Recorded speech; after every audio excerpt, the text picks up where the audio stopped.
Another way that I have been using my inks is in the creation of a form of cameraless photography called Anthotypes.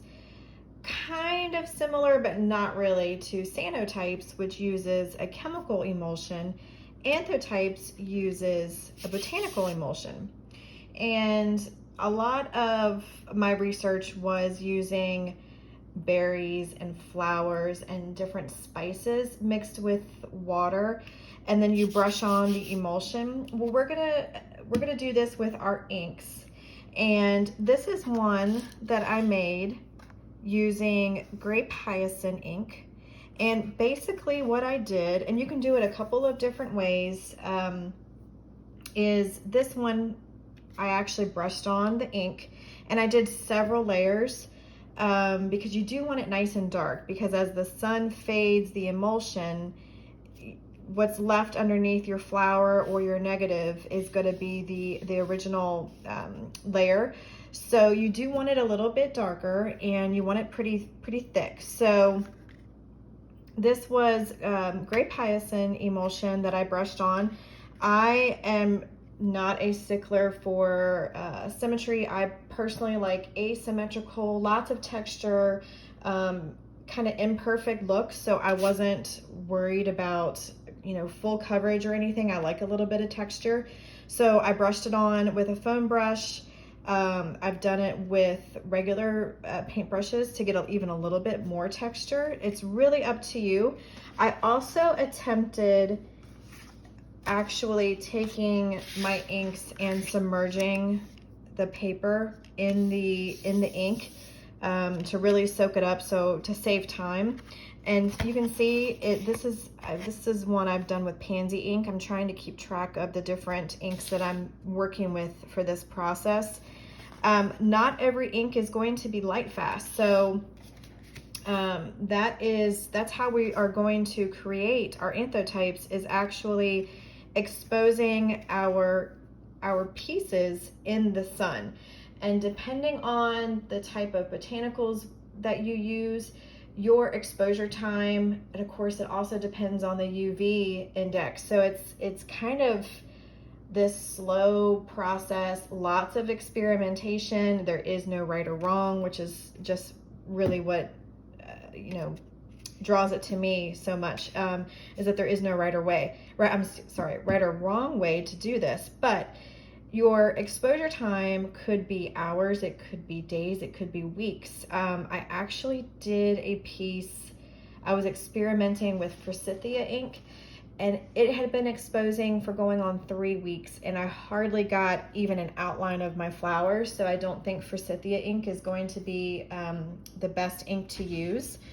So again, this is grape hyacinth, and what I love about that is that, you know, we've got this sagey gray green color here, but then, excuse me, a bluish gray, but then over here we've got a green. So the ink just took to the paper a little differently depending on, you know, how it was applied and the, you know, different paper variations. So that was just a really fun process. I have been working with pressed flower materials, and again, it's just something else that draws me to it, is this idea of slow art and using all of the elements that we find in nature, and just this step-by-step slow process just really draws me in. This was a piece, and you could hardly see the outline of some leaves.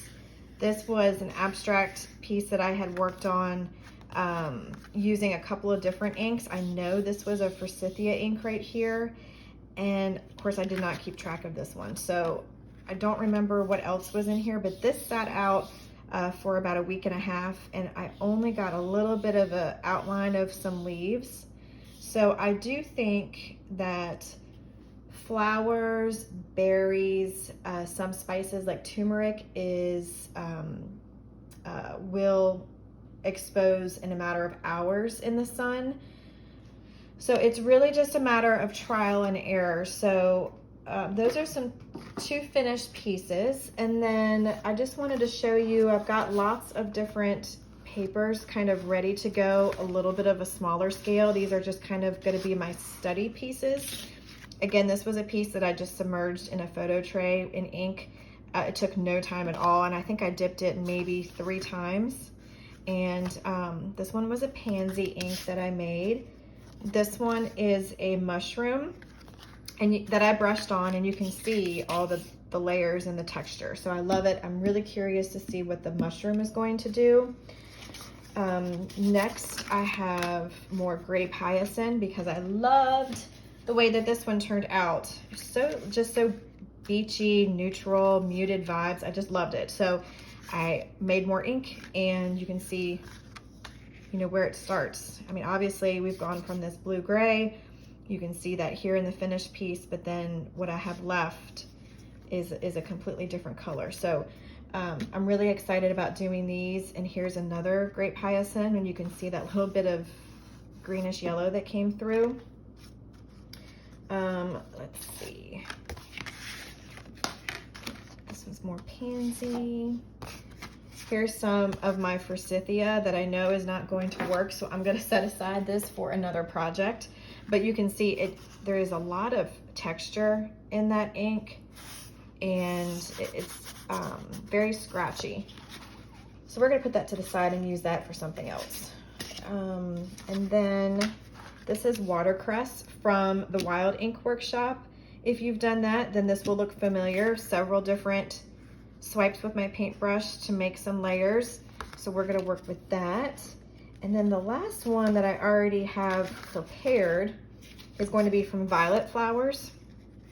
And again, I've got this gorgeous, vibrant shade of yellow. So I'm really curious what this one's going to do.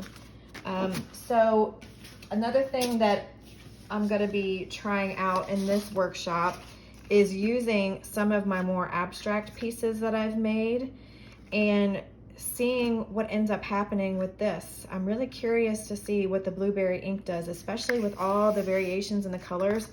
I think that's going to be so unique to put some pressed flowers or some pressed botanicals on it and see what it does, the finished piece. So we're going to use these, and I'm going to take you through some process of getting our papers ready. And again, no right or wrong way to do this. Brush it on, paint it on, dip it. You know, the option is really up to you. We're just gonna have fun with it.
My Anthotypes are set up out in the sun, and your exposure time is really going to be dependent on the type of emulsion that you're using. It could be anywhere from a few hours to a few days to a few weeks. It really just depends, and that's part of the fun of the process, is just letting nature kind of do its thing. The one on the left is actually some blueberry ink that I've already exposed one, and it took about 3 days. This was a different modifier that I used, so the color is a little different. And we are working on day 3 for this one. Unfortunately, a freak summer storm came through and my ink got wet, and you can see some of the ink has washed away. But I'm just gonna let this, I'm just rolling with it. I'm just gonna see what Mother Nature does. It's, you know, part of co-creating with nature. So we're gonna let this one sit for a little bit longer. This one I just set out, and we'll see how long it takes and document the results. All right, the unveiling of an Anthotype. This one has been sitting out, being exposed for almost a week now, and I'm not quite sure if I shared in the other video, and don't mind the cat, that's Lady. I actually, when I was prepping this paper with my blueberry ink emulsion, it ended up being 2 different colors of ink, and I was really curious to see how the sun would bleach the top layer into the bottom layer. But unfortunately, while it was sitting out, a freak summer storm came through, and water was blown underneath my glass. And so you can see it actually washed out a lot of the ink over here, and I just went with it. You know, that's just part of creation, part of creating with nature, is just letting go and letting it evolve and just see how it goes. So I have no idea what this one's going to look like. We're going to look at it together. I can already see it has changed a little bit. So there's not much here, but that's okay. I honestly wasn't sure what to expect, because I'm not quite sure what kind of plant this is, but if you can see it, these little guys are really thick. And so I didn't have a super firm contact. So these little guys are not super sharp in the image, plus it got wet, but I'm actually kind of happy with it. I was thinking about maybe even taking a gold pen and outlining the leaves and everything, but so I'm not really sure what the end result will finally be, but I am excited to try a new blueberry ink color to see what we get.